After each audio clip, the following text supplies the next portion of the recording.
Hark the bardic paladin, who sings and plays again. He tells the tales of glory, and weaves a magic story. He'll join you at your table, and ask you to share a fable. Heroes of humble origin, villains who must be fought again. No matter their skill or prowess, the people in life are countless. So we pray you heed our request. Enjoy this tale of sidekicks and side quests.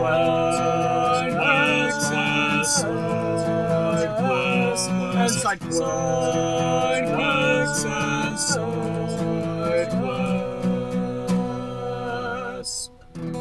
Episode 52, Huxtable the Deathlock Horse Trainer. Welcome to Sidekicks and Side Quests, the Dungeons & Dragons podcast that helps to put humans back into humanity and breathe life into your campaign NPCs with backstory and bravado. That's right, we're building a world, one character at a time. I am your host, Kurt Krenwelge, the Bardic Paladin, and I'll be joining Karla Romero's table in the Levitating Platter.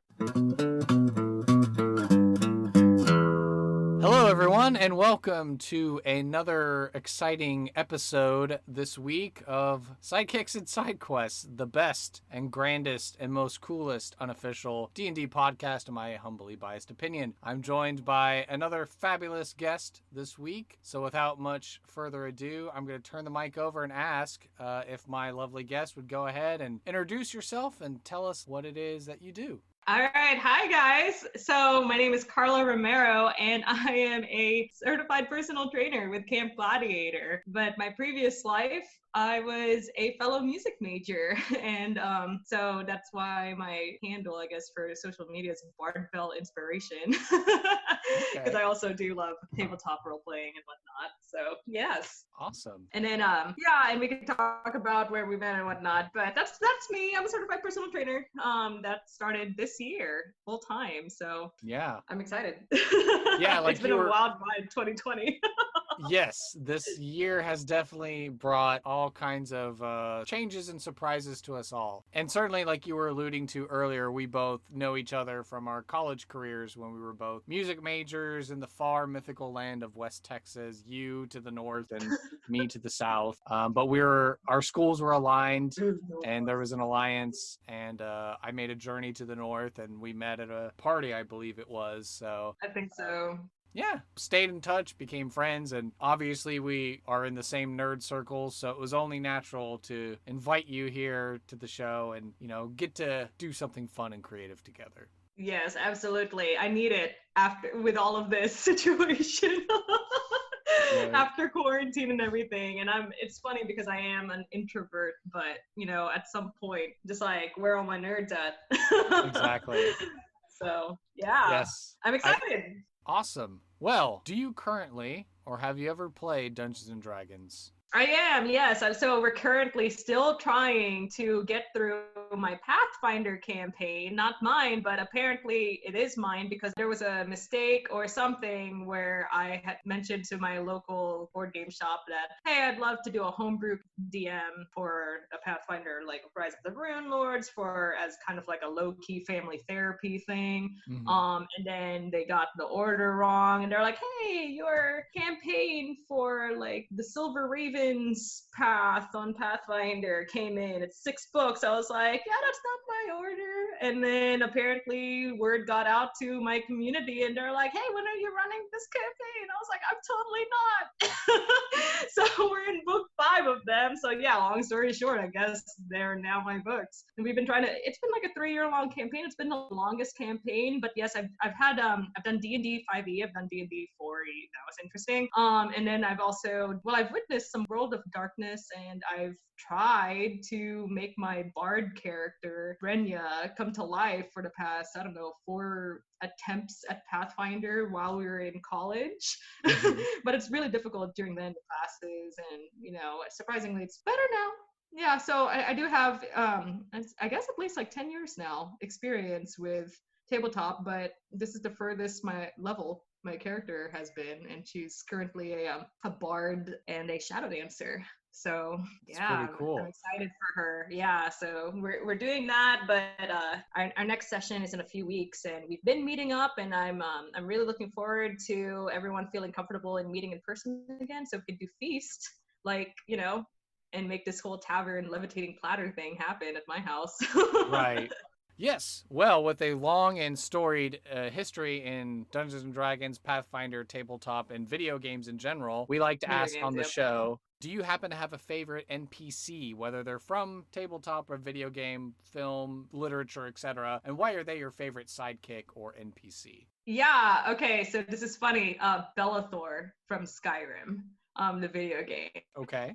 And not because, yeah, so Belethor is one of the first shopkeepers you come across in the main cities in Skyrim, and he's like, he'll say, like, everything's for sale. If I had a sister, I would sell her too. And it's just ridiculous. And NPC, like in video game logic, well, they're like blocking you at the store, and but he's my favorite because we came across a parody video. And it's not a parody, it was a very well done YouTube series when Skyrim first came out, and they parodied Belethor, and they said Gregathor, and they were doing the same thing where they were blocking you while sweeping. And so I introduced Skyrim to my family, including my stepson, but we mainly ask him to sweep the house as his main chore. So now he'll go, every time he grabs a broom, he'll be like, Gregathor makes me sweep, instead of Belethor, because the parody was Gregathor. So now it's become my favorite character just because it's become like a family inside joke. And every time we sweep the house, it's just like this whole thing. And it wasn't even Belethor, it was his assistant. It was like, Belethor makes me sweep. So between the both of them, it's just that shop. And and then a side quest, one of my favorite ones in that same game was a talking dog that leads you in this Daedric quest, and it's this crazy thing. But it's just the small things that are very uncommon, and yep, they're my favorite. So you would say this talking dog is your favorite overall side quest in any game then, and it's just because it's so out there why it's your favorite? Yeah, I would say the NPC would be like Belethor and his assistant, and then the talking dog would be my favorite side quest, unless you want to bring in like the Tomb Raider series, because every side quest there, like, I'll take it. I'm that person in video games who does everything but the main quest. It's like everything's, and they'll say, oh yeah, the town is burning. It's like, and he was like, oh, let me see how many butterflies I can catch. Right. For like achievements. So, right. Everyone's an achievement hunter. Yeah, I'm definitely into side quests. Let's just say that. Yes, I am a fan of the Survivor timeline of Tomb Raider because that's the only version I've ever played. So, and of course, Lady Camilla Steading has made an appearance on this show. So I hope I did at least the Survivor iteration of Lara Croft some justice. Oh, that's amazing. Yes, she's been my inspiration since childhood. That's literally like partially why I'm a personal trainer. It's like, there we go. So yeah, it's crazy. So yeah. Hello, everyone. I just want to take a moment to tell you about my first ever sponsor, Plus One EXP. Tony Vicinda is the mastermind behind this trifecta of triumph. He produces tabletop-themed beard balms, beard-themed tabletop RPGs, and helps to support additional tabletop content creators on Patreon. Now, each of his beard balms is flavored after the basic stats from D&D. Do you need some strength for your beard? Why, apply and feel yourself empowered with the scent of pine and cedar with a minty edge. If you're feeling rather charismatic, apply a balm of sweet-smelling amber, clove, and pipe tobacco. Each one of these balms is unique in its makeup.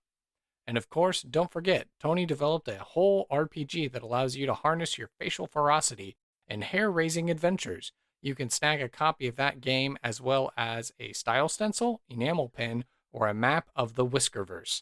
And finally, aside from all of the awesome interviews and actual plays Tony has on Plus One EXP, every purchase you make feeds into the Plus One Forward program, which supports small indie content creators to continue making amazing tabletop RPG content.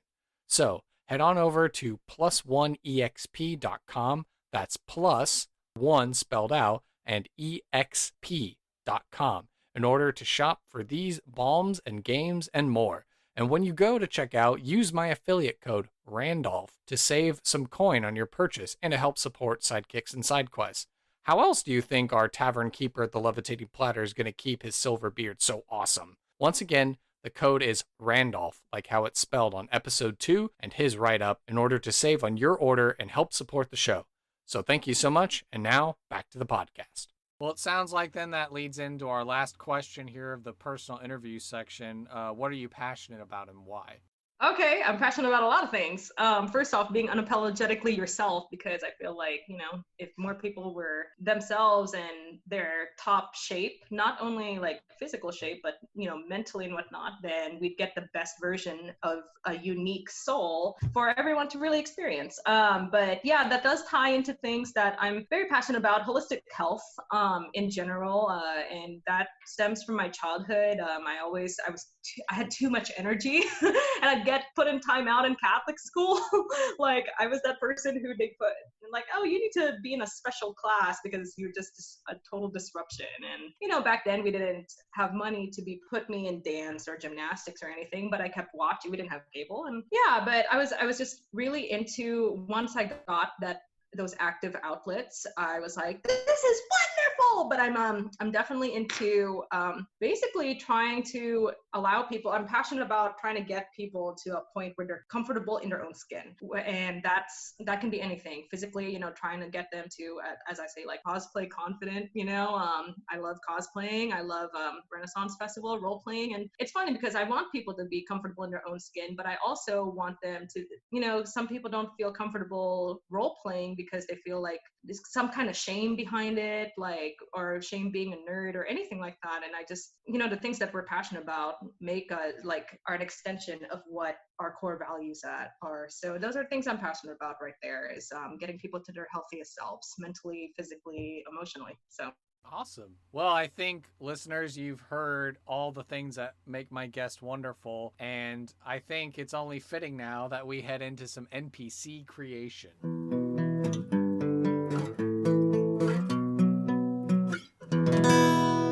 Oh, snap. Okay. Okay. So you were talking to me before we started rolling and wondering which direction you wanted to go. So which direction are you wanting to go as far as making up a character today? You know what? I'm adventurous right now. I'm curious what, I have so many dice with me right now and I want to use them. So why don't we come up with a character on the spot? Awesome. Okay. Well, first question we have to ask ourselves is, what is the character's name? Let's go ahead and roll a d20 to figure out a name. You see how big this dice is already? Yes. For those in our audio medium, you cannot see on the webcam right now, but my guest has an absurdly large d20 that she'd like to roll. It's bigger than my hand. I have a natural one. How lame is this? Oh, you rolled a 1? I seriously just rolled a 1, yeah. Okay. Well, this name was suggested by a previous guest, Brady Effler, who's also a symphonian as well. And the name we have is Huxtable. Huxtable? Huxtable. Huxtable. Huxtable. Huxtable. Yes. All right. Now we need to figure out the ancestry for Huxtable, so let's go ahead and roll a D100 or 2D10. Gotcha. Where's my thing? There it is. All right, I got a 70. Ooh, okay, interesting. So Huxtable is a Deathlock. All right, we got warlock, eldritch is like a spellcaster named Huxtable. All right. Now we need to figure out what his job or role in society is going to be. So let's go ahead. That will require a roll of a regular D10. Okay, let's see here. 8. 8. Okay. This was suggested by my previous guest, Andrew Leslie. And the job that Huxtable the Deathlock has is a horse trainer. So this guy has a secret deathlock or something. All right. Maybe, or he just really loves horses. Horse whisperer, undead horse whisperer, perhaps. Perfect. Well, let's go ahead and figure out how old this character is. That's a D8 to roll. Okay. D8. 4. 4. Okay, adult. So an adult, just Okay. whatever would be in an A adult little range. easier. Yeah. Okay. Okay. Wow. All right, and now that we've done a little bit of dice rolling, hopefully we're starting to get a mental picture. So when we are trying to conjure a physical description of Huxtable, what immediately comes to mind? What are you thinking? I'm conjuring up, literally conjuring up. I'm thinking someone who's like kind of watching, he's very observant, maybe a little bit of cunning in him, but we have a mysteriousness to him. I don't know, I'm thinking kind of something like the guy from The Last Witcher. Geralt of Rivia, Henry Cavill. Gerald. Yeah, I'm just thinking kind of, as far as his eyes, like, the watchingness of it, like that stoicness, but, kind of always on guard. But he's a horse trainer as well. Right. He does have some ability to care for animals. Deathlocks, undead spellcasters bound to serve a master. They were usually the remains of warlocks reanimated by their patrons after failing to fulfill their part of a pact, but they could also be created by necromancers. So if he's a horse trainer, maybe it's something like he's the servant of a powerful necromancer, and maybe he was once a rival, and so now he's been reanimated and he's forced to tend to the horses of this necromancer or something. I'm thinking too, yeah, like, fell out of favor or something, and now he's like, this is his bound task. And so if he's this reanimated warlock, maybe in the service of a necromancer or what have you, that's now tending to horses and training them, I mean, do you envision him still looking like an undead warlock, or what do you imagine him to appear to look like? So I'm thinking maybe, robes tucked in with like a belt or something like that, like, tunic style. So it kind of gives you that feel of, there's somebody, it has that spellcaster feel to it, but at the same time, it's not outright. You take a look at the horse trainer over there. You're like, oh, okay, it's just a horse trainer. But when you look, you're like, why does he have those robes? Something's off about him. The fact that he's falling apart as well a little bit. Yeah, it's just kind of like, there's kind of maybe like a characteristic kind of like twitch gimp going on there, but it's just like as he's like strokes the mane of the horse, like there's just something off, Okay. So I definitely think if like say adventurers were to come by and they were looking, like if they just had if they had that perception and they took a look or something at Huxtable, they'd be like, something's a little off there, so. We like to give our NPCs some adjectives that describe them overall. So if you had to pick 3 adjectives to describe Huxtable, what would they be? Well, I would say stoic for one thing.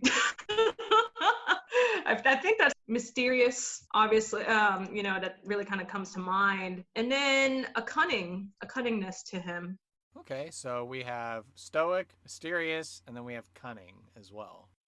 All right, so now we get to go back to rolling some dice. So the next thing is we get to figure out if Huxtable possesses a valuable item, a piece of lore, a secret, or if there's an ideal or concept that he ascribes to. So we need to roll a d4 first to figure out what's the category. Okay, I have a 3. 3, so this is going to be a secret, okay? Mm-hmm. Let's go ahead and roll a d6 to determine what is the secret. This is such a big dice. 5. 5. Okay, well, you can tell me if you think this works, but here it says they're a member of a local demonic cult. You know what? That actually kind of works pretty well, I think. So he's an undead spellcaster. Right, that's a horse trainer. Tending to the horses. Yeah, so he's horse training. Demonic cults. I mean, the cult could be people who ride horses throughout the night. It's like, I'm just thinking, over there. Or is it something else? Deathlocks did not have any goals that they had in life aside from fulfilling their patrons' desires. maybe it's not the necromancer that he works for that actually is his patron, his master. What if he's part of this demonic cult, and as punishment from failing to do something within the demonic cult, he was resurrected in that fashion. And so, hey, you have to go tend this other person's horses or whatever, but really you're a member of our cult and you have to do our bidding. And so they're kind of like an agent in disguise or something, if you will. Yeah, I mean, I could see that a little bit more. And I mean, I think that would give a lot of reason for him to try to get out of this and ask the adventurers, even though he's like, you know, traditionally aligned with an evil character, but also, you know, with the stoicness of everything, you know, they are lawful evil, I want to say. Deathlocks, I believe here it says they are neutral evil. So, neutral, yeah. Okay. Yeah. So very much like, you know, whatever serves his needs in the end. That makes sense. That might be why he's punished with this. Alrighty. Our player characters encounter Huxtable, the Deathlock horse trainer, secretly in service to a local demonic cult that our landed gentry necromancer doesn't know, I suppose. And Huxtable has a side quest that he wants to offer the heroes. If we roll a d12, what's the possible side quest that he could offer up?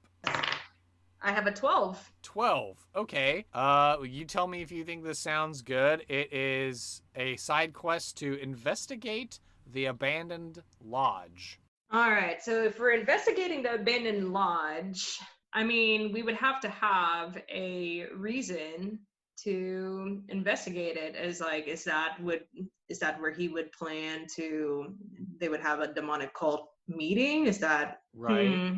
Is it a lodge that it's been abandoned? Maybe it's on the land of this guy that he's supposedly working for. And like you were saying, maybe that's where this cult meets up. That's where he gives his status reports to his master or whatever. And so he's kind of misleading the players to be like, hey, you should go check out this abandoned lodge. There's some weird and spooky things that go on over there. And then but ultimately trying to leave them, traps them, extract information, use them as a sacrifice or something maybe. Yeah, I mean, that might be like to use him as a sacrifice and then in that sense free him from his duties. I mean, that might have been why he, you know, So the cult promises him that if he can lure some people into this lodge and they can conduct this ritual or whatever, then he'll be released from his binds of service and he can like finally pass on or something. Yeah. That's what I'm thinking. Yeah, I mean, I'm just, this is going to be a fun to role play. It's definitely kind of like something that's very different from what I normally play. I'm excited. So, And I'm wondering how much of what he, like, now I'm starting to think, does he like training horses, or is this something that he just like hated animals, or if he like killed the cult's like prize, I don't know, like Shadowmere. I'm just thinking of Skyrim references here, and it's like, okay, so now you're doomed to train our horses. You know, so Are you still sold on that idea that the cult has him working with this other guy that believes, oh, I'm in charge of him and, you know, I'm his master, but really this cult is the master of him and he's merely there to spy on this necromancer or something? Or is the lord of the place or wherever that he's working, where this horse trainer lives, you know, where a horse trainer would be, is just a normal guy, and he just has like this undead person that tends to his horses. Like a cover story is like, oh, well, Huxtable's always tended the horses. So when he died prematurely in the prime of his life, of course, his soul couldn't be at rest because he had to stay and train the horses or whatever. And that's like... And that's the cover story. And then really, you know, the landowner is maybe the leader of this demonic cult. And so by proxy, then that means that Huxtable is then part of the local demonic cult. And the group then uses this abandoned lodge in the area where they perform their dark deeds. Yeah, you know, honestly, I think that's kind of, let's play that angle, because I want to think that Huxtable maybe wasn't really evil to begin with. And then, you know, he did die prematurely, and like because he's neutral, you know, like his characteristics, he's now bound to serve this demonic cult. He didn't realize what he got into. And, you know, like, but he's also willing to sacrifice others in order to get out himself. So, I mean, that's kind of where the evil's in there. I mean, like, if he's willing to sacrifice not only one person, but like a whole party, in order to just like move on with rest, you know, who knows? He could have been like, this is wrong, but in order for me, you know, it's like, because nobody else, like, if we think about the alignment, right? Right. Like, you know, no one else would be, like, they'd be just stuck here, not like, let me sacrifice other people, in a sense, to deal with this. Okay. So, yeah, let's go with that. Like, he died prematurely. What do you think about this? He originally was let into that lodge with maybe his friends or something back in the day. And so this leader guy was like, oh, you're useful to me. I'll resurrect you as a Deathlock and you'll tend my horses. And so it's kind of like a personal hell, if you will, for this guy who's now bound to this cult, this local leader, and you know that's why he trains horses. So that maybe that kind of helps fill in the gap as far as you're like, does he like horses or not? Yeah, so I mean, he's basically playing the cards back to the next party. I mean, he got led into that lodge. This poor this is gonna be funny if there's another party or that has a warlock in it. So Huxtable's side quest is to lead a group of player characters to go investigate this abandoned lodge. From the player's perspective, what is going to be their reward for succeeding if we're supposing that this is really a death trap encounter for the demonic cult? The players go there, they get trapped, they have to fight their way out or survive somehow. What's going to be their reward? Well, I mean, at this point, if it's an abandoned lodge, but so we're in the middle of a town, right? I'm pretty sure there's citizens of the town that are saying that they get the heebie-jeebies. Maybe there's been a few murders around the abandoned lodge. I mean, that's just like a soup right there for any adventuring party. It's like, hey, you know, the abandoned lodge is already on people's radar, but nobody dares go by it. You know, it's just like, why are people like going towards the lodge? You know, things like that. But at the same time, you know, Huxtable, like he's crafty and he's trying to not be associated at all with like the mysterious disappearings or murders or anything like that, right? Because people have seen him as the horse trainer for a long time. I mean, and if the murders have started happening, you know, but he was seamlessly resurrected, you know, like he never disappeared or ever died, then maybe people don't realize it unless they have a really good perception and realize that the murders started happening after Mr. Huxtable started getting a weird twitch and he's been leading people to try to take his place. Right. So I guess the ramifications, I mean, the reward is, I mean, the heroes get to be heroes. I mean, every time they, you know, like if you're going to a town or something, it's like, hey, you know, we need help investigating these murders or these disappearances. They happen around abandoned lodge, but nobody's figured it out yet. Would you find it conceivable for the players to take it over as kind of like a stronghold so they actually end up with their own property as far as like, oh, this is a lodge, we could actually set this up and start making money or something?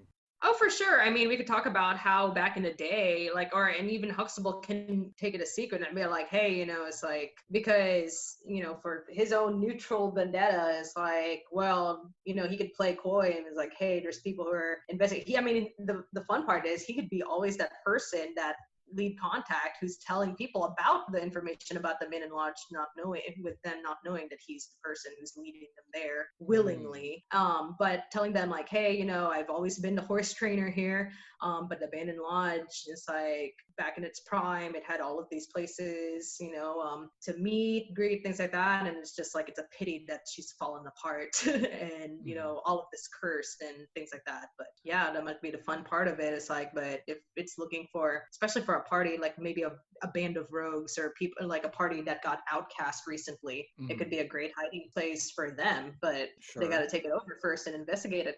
So I like the idea if the players succeed in not dying and becoming worm food for the cult, then potentially they have a new stronghold that they can take over. If you ascribe to Matt Colville's rules, he does have rules in there for a lodge type stronghold. And of course, you free the area from a local demonic cult, and I'm sure the cult has some accoutrement and magic items and stuff that you could probably take. So it seems obvious then what's going to be the consequence of failure. or the consequence of just ignoring Huxtable and just going on down the road and completely bypassing the I mean, they would laws. be cowards, basically. Like, how can they? I mean, one, they would be giving up a stronghold, and two, I mean, if the town's like, please help us, and they're like, nah. But yeah, but Huxtable is secretly the person who's like, well, he has all of the information, but people don't know he's a key player in this game.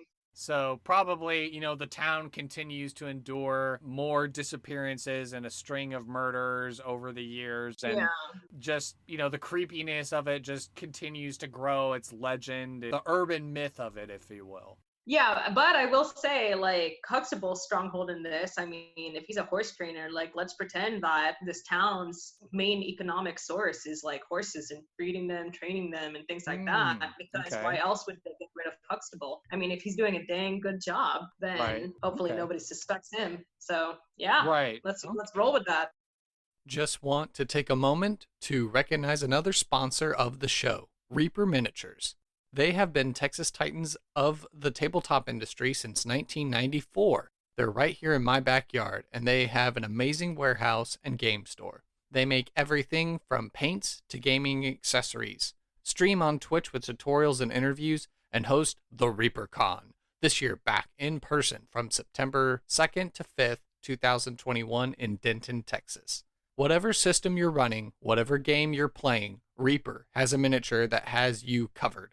Want to include Randolph in your game? Then might I suggest looking at their catalog for SKU number 77661. Perhaps you need a Lord Grubbub. Check out SKU 02646. Are you in the market for your very own Skink Nose the Lich? Look no further than SKU number 77280. Every time you shop with them and you spend at least $40 on your purchase, they will give you a cool new mini for free. And this miniature of the month is always something new.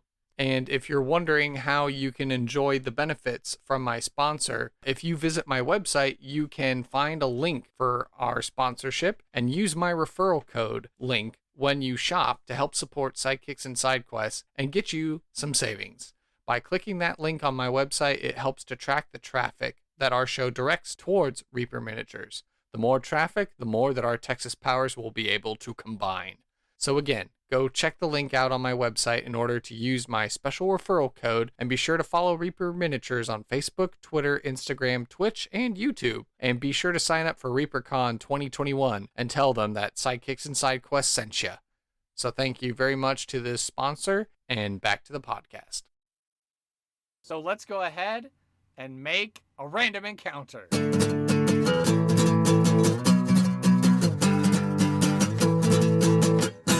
So we find a young group of teens who are traveling down the road. They're town locals. And they know they are passing by the local lord's lands, and they're seeing all the horses that are out and about, and they can see the strange, odd fellow that has been the horse trainer for as long as they've been alive. They can see that he's slowly approaching them as they're walking down the road near the gate, near the fences that border up against the land. And this group of teens are all talking, interacting with each other. And, there's a young lad that leans over and is like, oh, look at that weird guy over there. How long has he been around? Oh, I don't know. He's been around here since before I was born. And then there's like a young lady that's with them, and she's like, oh, stop. Don't make fun of that poor Huxtable. He's a nice man. He look at those horses. They're so beautiful. And like the other guy's like, you and horses. And probably by this time, as they're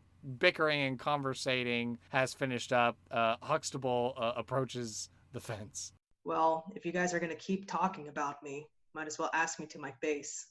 The one boy will turn to the other boy and go, ooh. And then he'll be like, shut up. And then the girl will speak up and say, oh, I'm sorry, Mr. Huxtable. We didn't mean anything by it. How are you today? Well, I'm fine, but, I'd be better off if people would stop talking about me. I've been here for a long time. So, but, if you would like to make it up to me, I could really use a favor here. And she'll say, well, what favor do you want? And the boys are starting to be like, favors, whatever. But she tries to like keep their interest, be like, no, what favor? Well, you see here, I've been long enough. Of course, you guys know that I've been alive longer than you, and I've been keeping these horses that really help the town flourish, nice and young and, brisk. But something that's really saddened me about this town is this lodge over here. It's kind of fallen apart, and you guys look like adventurers and very ambitious in trying to get and proud of your town. I'd love to see. I mean, I'm falling apart a little bit here, but if you guys can figure out what's going on over yonder in this lodge and why, and dispel the myths of this talk and restore it to its old glory, I mean, it could be a lodge for you guys, and then I could keep my own peace over here. Who wants to come by here anymore, because this lodge there's just rumors. The boys will kind of, rib each other and be like, look at this guy talking about this. And then, she seems to be enthralled by the idea, and she's like, oh, well, we love this town, certainly. And, and she kind of like looks in the distance and sees this decrepit lodge that's like falling apart. And she's like, well, my parents have always warned me about not to go to the lodge. But you make a persuasive argument as far as, if we could do away with the tall tales of that lodge, then surely that would bring more prosperity to the town. And like, one of the boys is kind of like, it would give your honor to your families as well. And then more people would come to this town without silly myths in their mind. And then one of the other boys is like, kind of like at the talk of honor, he's like, oh yeah, no, and he's like, and he like puffs himself up, and he's like, yeah, no, I could do that, yeah, we could. And he's like, right, and like the other boy is just kind of like, I guess, but he's not really sold into it. And well, it looks like you guys should shut your mouths then, if you're going to talk all this bravado and make fun of people older than your age.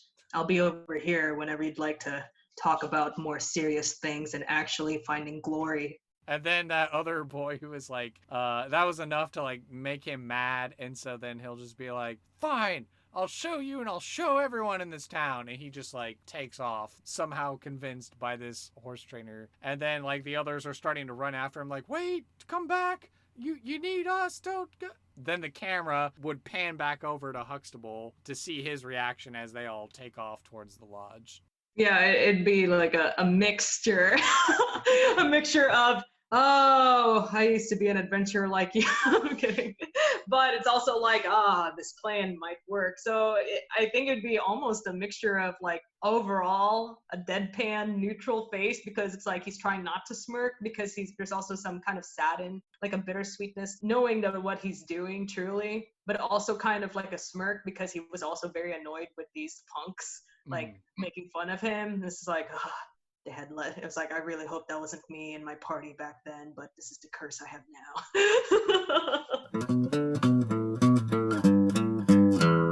We'll call it scene then. All right. Well, yeah, certainly. I didn't want to throw my good boy Duncan to the wolves, metaphorically speaking, and have him be the victim of a demonic cult. But will our young teens survive the lodge? Who knows? But probably all the horror tropes tell us most likely not, survey says. But Karla, is there a warlock in the party? I mean, that's going to be right. Well, Karla, what did you, as we head into our final thoughts of the show, what did you think of your experience on the podcast here today?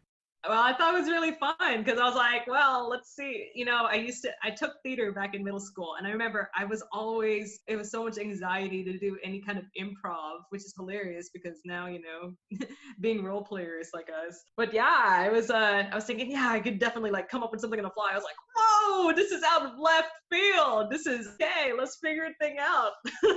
Right. So I thought it was really fun, just trying to, to step out of your comfort zone and try to figure something out, and giving life to another. I mean, I talk about being comfortable in your own skin, like, and then giving glory to something else, somebody else. This is fun, Now I'm just gonna think about how I want to make Huxtable like a real playable character for my next campaign or something. It's like, yes. Be comfortable in your own skin, whether it's a live skin or it's undead skin. falling apart, decrepit. Yeah, I do think though, like, that Huxtable wouldn't just approach this party. I do think, like, just because of the nature of what I'm envisioning him, I think it would be a little bit more. I think maybe the girl would have come up to him to apologize for the party, and then he would have given that pitch to them. It's just like, just because he's an adult, but he looks like an adult, but he's really kind of falling apart. So who knows how long he's been an adult for? Right. So get that senile. Yeah, I enjoyed it. I thought that was great. I already hear the Bardic Paladin song going on. Yeah, I appreciate it. Thank you, Kurt. This was much needed. I had a very busy week. Well, I always like to give my guests the platform and give the stage to them and give you a chance to promote or plug where you are on social media, what projects and passion things are you concerned about. Let us all know right here and now. All right, yeah. So as I said earlier, I'm a certified personal trainer with Camp Gladiator, and so Camp Gladiator is unlimited boot camp, unlimited times. I mean, you could work out, and they're all led virtually or outdoors by a certified personal trainer like myself. You could, most of the time it's live. I mean, if you want recorded workouts, it's up to the trainer. We could give that to you. My specialty is themed workouts. I do have a target. Nerds have a place in my heart, and my goal is to put the fun in functional fitness. So, like I said, you don't see this, of course, in the podcast. You're just hearing this, but I do have my own set of foam, like a polyhedral dice set, and which has come in handy before. I did do a D&D themed workout. I've done a Tetris themed workout. I've done the Witcher themed workout. I've done a lot of different things. And again, my goal is to, help fitness be fun, so that we can ultimately enjoy being active, so that and this comes to the whole passion part. A lot of my friends who like playing role playing, they get sick often. They have a lot of health problems, and just experiencing personal loss in my family from preventable diseases really kind of helped propel me to choose the career that I'm in now. But if you'd like to find me on Facebook, so on social media, my social media will be Coach Karla Rawr. So it's going to be Coach COACH, Karla KARLA, and then Rawr RAWR. I've gotten a little bit of a reputation here for inflatable dinosaur costumes, not like Velociraptor, because I'm a clever girl. And then I have an Instagram that I think your audience might enjoy, especially talking about levitating platters and whatnot. It's Bard Bell Inspiration, so BARDBELL and an inspiration. So instead of Bardic Inspiration, it's Bard Bell. So yeah, there's a lot of pun and there's a lot of play on words there. So yes, you can find how I can make food and eating healthy fun in a tavern situation with wooden bowls and something like that. And my other handles for my cosplay and my fitness are in there too. So I hope that helps. Awesome. Well, Karla, this was a wonderful opportunity to have you on the podcast, and it was great to catch up. And it's great that we were able to bring a terrifying Deathlock into reality as a horse trainer who's a member of a demonic cult. Yes. Yeah, definitely. It's definitely fun. Definitely so not my personality, so I love it. Awesome. Well, thank you again so much, and we hope to have you back on very soon. I look forward to it. Thank you, Kurt. Thank you for listening to this episode of Sidekicks and Side Quests. Be sure to subscribe to the podcast through Apple Podcasts, Google Play, Spotify, and Overcast, or feel free to save the RSS feed to use the app of your choice. Visit our website, sidekicksandsidequests.com, for links, write-ups of the NPCs, and to learn more about the show and the guests who have been on it. To stay up to date and interact via social media, you can follow the podcast on Facebook, Twitter, and Reddit by searching for SideKQ Podcast. I would love to talk D&D and showcase your fan art, stories of how you used our NPCs, discussions, and commentary. If you would like to hail the bard, send an email to sidekicksandsidequests@gmail.com. To help this show be the resource it's meant to be, I ask that you please leave a review on iTunes to help spread the word, and share our show with your friends and family. Whether you're a veteran player or an aspiring dungeon master, there's something here for everyone, and I want to hear about it. Sidekicks and Sidequests is unofficial fan content permitted under the fan content policy, meaning I'm not approved or endorsed by Wizards. Portions of the materials used are property of Wizards of the Coast, copyright Wizards of the Coast, LLC. Thank you for your support, and I'll see you at the pub next time. Bar to rock on 1, 2, 1, 2, 3, 4.